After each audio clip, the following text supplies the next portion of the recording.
गरीब बेटी की जादुई रोटी। रजनी, और कितनी देर लगाएगी?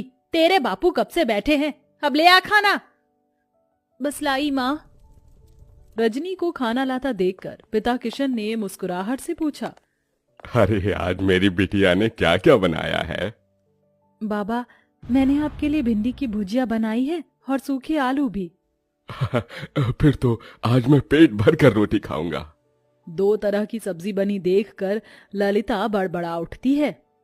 अरे लड़की, 2 टाइम की सब्जी एक ही बार में क्यों बना दी तूने? एक तो ऐसे ही तेरे बाबा की कमाई धमाई नहीं है और महंगाई इतनी है। जाने दो ललिता, अब तो बना दिया बिटिया ने। कल को ब्याह कर अपने ससुराल चली जाएगी ना, तो बहुत रोगी तुम। अब गुस्सा थूक दो और बिटिया के हाथों का खाओ। ये लो। किशन जैसे ही खाने का निवाला ललिता को खिलाता है, ललिता का मुंह चढ़ जाता है। आथू! अरे बेलुड़ी, आज फिर तूने रोटी जला दी। अरे तेरे दादा परदादा की आटा चक्की नहीं जो मुफ्त का आटा आता है, दाम देख कर खरीदना पड़ता है। रोज रोज जली रोटी बनाती है। यही हाल रहा तो पता नहीं ससुराल जाएगी तो कैसे बरसेगी।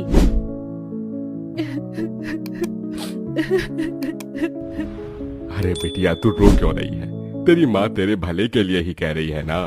मैं क्या करूं बाबा, मैं इतनी कोशिश करती हूँ गोल रोटी बनाने की, मगर आड़ी टेढ़ी बन जाती है और जैसे जब तवे पर सेकती हूँ तो आग से जल जाती है। देख रजनी, कल तुझे देखने लड़के वाले आ रहे हैं। अच्छा खासा घर द्वार है उनका। मैं नहीं चाहती कि ये रिश्ता हमारे हाथ से जाए, समझी? अगले दिन सरस्वती अपने परिवार के साथ रजनी को देखने आती है। रजनी नजरें झुकाए हाथों में चाय नाश्ता लिए आती है। जी नमस्ते, लीजिए। भाई वाह, ये समोसे और कचौरी तो बड़ी स्वाद भरी है। ललिता जी, किसने बनाया? जी ये समोसे कचौरी सब बिटिया ने बनाया है। अरे वाह, ये तो सोने पर सुहागा हो गया। रूप की धनी तो है ही, खाना बनाने में तो हलवाई जैसा हाथ पाया है। अब तो आप शहनाई बजाने में देर मत कीजिए। मुझे अपने शुभम के लिए आपकी रजनी पसंद है। लड़के वालों के जाते ही किशन ने कहा। क्या जरूरत थी भाग्यवान उनको झूठ बोलने की, और इससे तो एक रोटी तक नहीं बनती। अगर सच बोल देती ना तो वो लोग रिश्ता तोड़कर चले जाते, और इस तरह से इसका रिश्ता कहीं नहीं लगेगा। सारी जिंदगी कुंवारी बैठी रहेगी। अगर तुम्हारे पास लाखों का दहेज देने को हो तो ढूंढ लो नौकर चाकर वाला घर। अरे शादी के बाद ससुराल जाएगी तो धीरे धीरे सीख जाएगी। थोड़े दिन में रजनी ब्याह कर ससुराल आती है, जहाँ जेठानी चंद्रलेखा हुक्म चलाते हुए बोली। देवरानी जी, तुम पहली रसोई में मटर पनीर की सब्जी, छोले और मीठे में खीर बनाना, और पूरी की जगह पर रोटी बनाना। वो क्या है ना, हम सब रोटी खाने के शौकीन हैं। ये सुनकर गरीब रजनी दुविधा में आ जाती है और जैसे तैसे पहली रसोई की रीत निभाकर सबको परोसती है। रोटी का जला हाल देखकर सरस्वती ने कहा। रजनी बहू, ये कैसी जली पकी रोटी बनाई है? भट्टी में सेक कर लाई है क्या? वही तो माँ जी, ऐसी कोयले से काली रोटी तो कुत्ता भी ना खाए। अरे मैं तो गरीब घर की ये देख कर उठा लाई थी कि गरीब की बेटी को सुखी घर परिवार मिल जाएगा। जा चंद्रलेखा बहू, तू रोटी बना ला, क्योंकि इस गरीब की बेटी के तो बस की नहीं है एक रोटी भी बनाना। और तू मेरी गरीब बहू, जा जाकर इस रोटी को बाहर फेंक दे। सास से जली कटी सुनकर रजनी रोटी लेकर बाहर चली आई। मैं इस रोटी को फेंकूंगी नहीं, क्योंकि अन्न की बर्बादी होगी। किसी जरूरतमंद को दे देती हूँ। तभी एक उम्रदार बुढ़िया उसके पास चलकर आई। बेटी, रोटी खिला दो, बहुत भूखी हूँ। ये लो अम्मा, क्षमा करना, रोटी जरा जली हुई है और मेरे पास कोई सब्जी भी नहीं।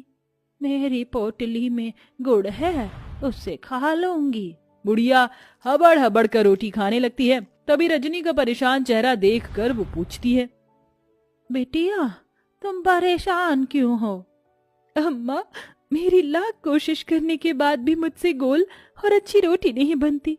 मेरी जेठानी अच्छा खाना बनाती है, इसलिए रसोई पर एक अकेली उनका अधिकार जमा है।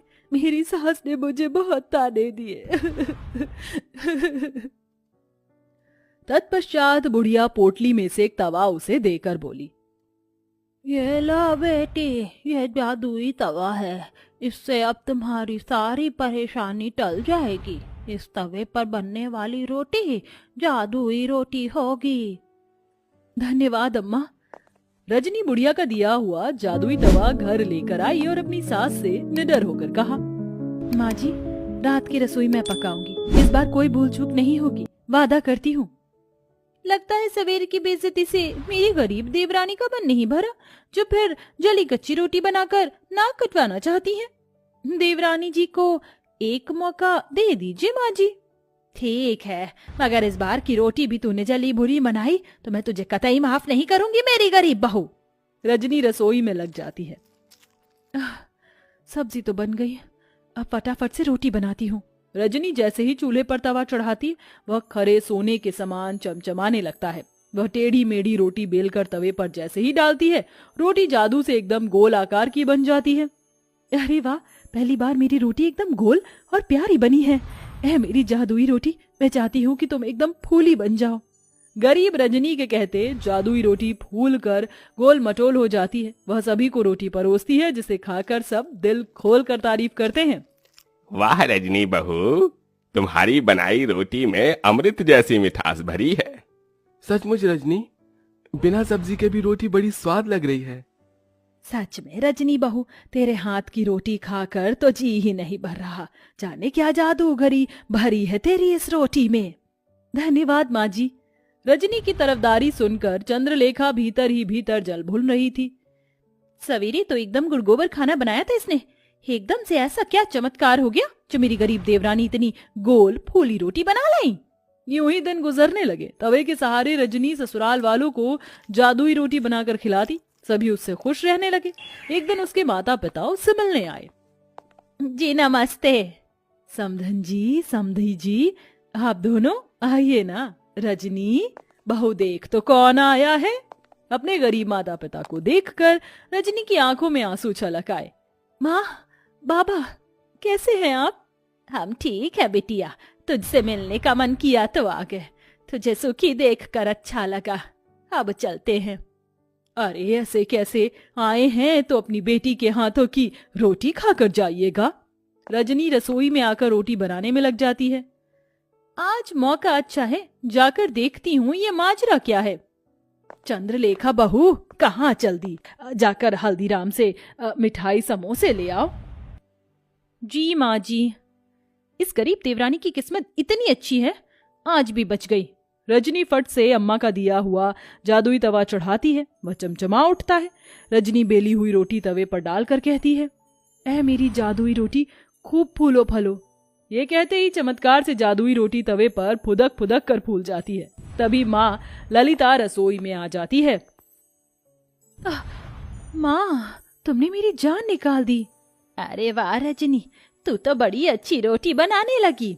तभी जादुई रोटी खुद पर इतराई और कहा, वो तो बनी ही थी, हम जादुई रोटी जो है। ये रोटी बोल रही है?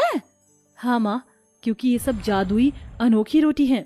रजनी अपनी माँ को बूढ़ी अम्मा के बारे में सब बताती है, जिसे रसोई के बाहर कान लगाए खड़ी उसकी जेठानी चंद्रलेखा सुन लेती है।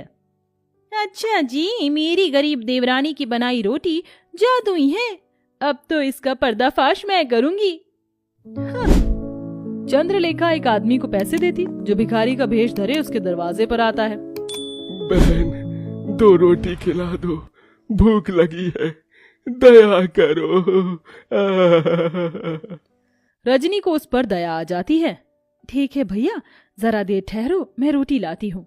रजनी रसोई में आकर रोटी बनाती है। जल्दी जल्दी से रोटी बेलकर तवे पर डालती हूँ। वो बेचारा भिखारी कितना भूखा था। चलो मेरे प्यारे तवे, जल्दी से मुझे जादुई रोटी बनाकर दे दो। इतने में चंद्रलेखा सरस्वती को लेकर रसोई में आ जाती है, जहाँ बेलन खुद ही चल रहा था और जादुई रोटी अपने आप ही बन रही थी। देखा सासू माँ, मेरी ये गरीब देवरानी जादूगरी जानती है। पता नहीं क्या टोना टोटका कर रही है, जो रोटी खुद ही बन रही है। नहीं नहीं माँ जी, जेठानी जी मुझ पर झूठा दोष लगा रही हैं। ये सच नहीं है।